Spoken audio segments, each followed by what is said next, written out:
What's up everybody, this is Carrick and come to another video review. And today I'll be reviewing the WWE Elite Series 71, the Charismatic Enigma, Jeff Hardy. Yes, I've been looking forward to this figure for quite a while.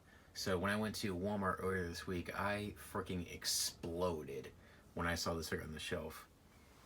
To describe it, you would say I was like a kid in a candy store, or a woman in a handbag store, or a grown man at the Home Depot.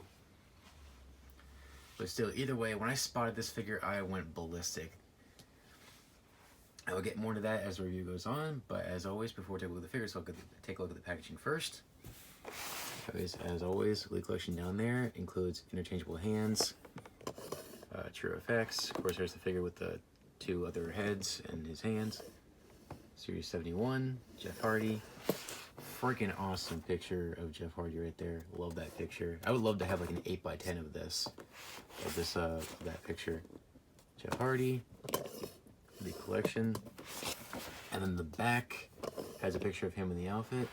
His stats. You can pause right there if you want to read. Career highlights. WWE Champion, United States Champion, SmackDown Tag Team Champion. And of course there's a lot missing here, like Intercontinental Champion, European Champion, Hardcore Champion, Raw Tag Team Champion, WCW Tag Team Champion. There's just so much stuff missing. Oh, and World Heavyweight Champion too. Like, I don't know what the heck. Whatever. And a little bio right there. You can pause right there if you want to read.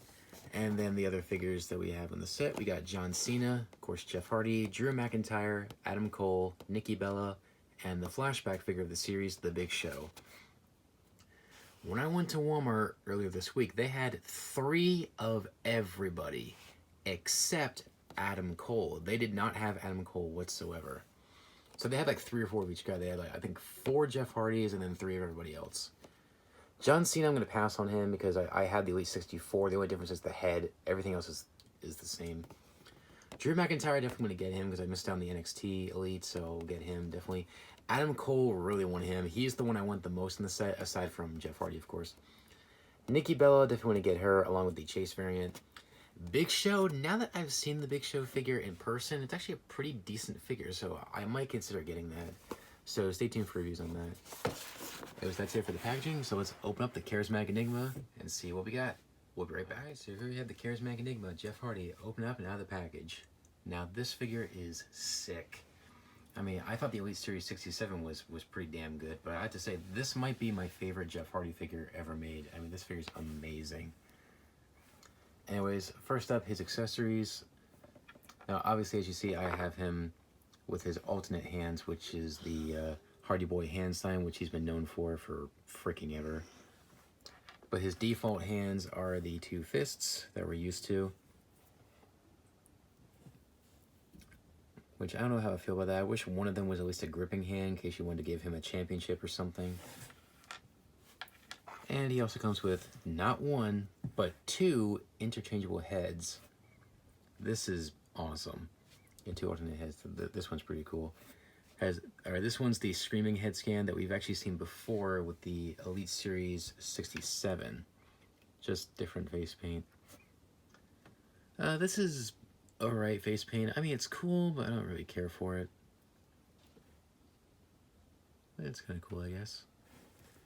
And his other head is pretty much the same head sculpt that we've seen before on the basic figures as well as the Elite Series 57. Which this is actually the face paint he had during his last match in the WWE back in 2009. From that steel cage match he had with CM Punk for the World Heavyweight Championship, and the loser leaves the WWE. So this was the face paint he had during that match. Sucks though. Like I said, I do like this face paint, so this one definitely brings back memories of seeing this face paint. And last but not least, he comes with the towel. So it's cool they finally were able to include a towel, which is removable, which leaves a hole in his butt, which I don't know how I feel about that. Now, I'm not sure if it's supposed to be colored like this. From the pictures I've seen, this is supposed to be completely white. So if that's the case, well, this color, then that's ridiculous. All the paint chipping off. So that's ridiculous. Maybe if I have to, I'll just paint it. I have a paint pen, so I can fix that if I had to. But if it is supposed to be like this, well, the color, then it's fine. But I think from the pictures I've seen, it's supposed to be completely white. So this is completely ridiculous. Well, that paint chipping off. And speaking of paint chips, I'll get to that later on. Alright, now the figure himself. Head scan is awesome. Like I said, it's pretty much the same head sculpt as this. But I love this pink, blue, and black face paint. It's awesome. It's even got the earrings right there. And he does have the demon tattoos on his neck. Whoops. But the sleeves, I love the design of the sleeves. That's awesome. Now also be careful when you're swapping out these hands. As you see, I only swapped these hands one time when they're a little loose. So be careful. Like, don't swap the hands in and out like a million times. So be careful of that. I had the same issue with the Elite 67, so be careful with that. Of course, the pink belt. Now, all I did was take this figure out of the package, and as you can see, the paint is starting to chip already. Like, see, there's like a couple of paint chips. See, I hate the paint they use on the Elite Jeff Hardy figures because they chip off so easily. And when all you do is like one simple move, I don't know, maybe like one swanton or whisper in the wind or twist of fate or something like that, or even just by taking it out of the box, the paint chips off. So I guess I'll have to go to the craft store like AC Moore or something like that and get a paint pen and fix that, just like I did with the Elite 67. I went there and got a white paint pen and I fixed the belt with that. And also, once again, same issue that we've had with every other Elite Jeff Hardy is the mold of the tank top. As you see, there's his straps right there, but there's his skin and they painted it black. I mean, that's stupid. I mean, why can't they just give us a new shirt mold? Whatever.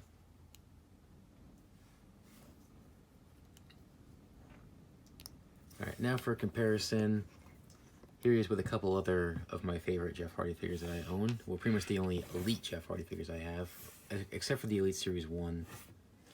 Alright, first up here is the entrance grates, which this was the mold that they used. As you see, it's basically a tank top with the skin color, but with that they actually painted the skin to match the shirt, which is stupid. Sorry, it's a little windy outside. And see, that's what I meant. See, I took the paint pen and I fixed the paint on his belt from it chipping. Also, here he is with the kind of rare Elite 57, which I got at the convention earlier this year.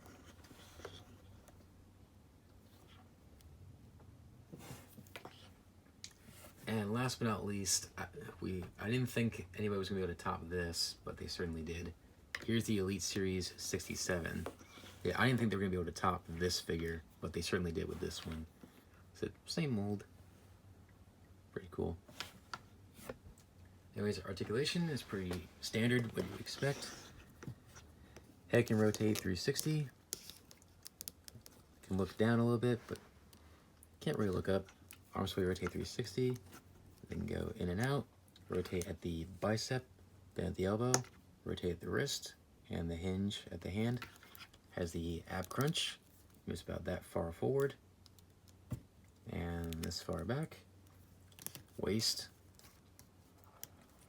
Legs can go forward about that far. And then back to their original position. They can go in and out. Rotate at the thigh. Double jointed knee. And kind of a hinge at the foot. And can kind of swivel a little bit at the foot. And the ankle pivot, which I love.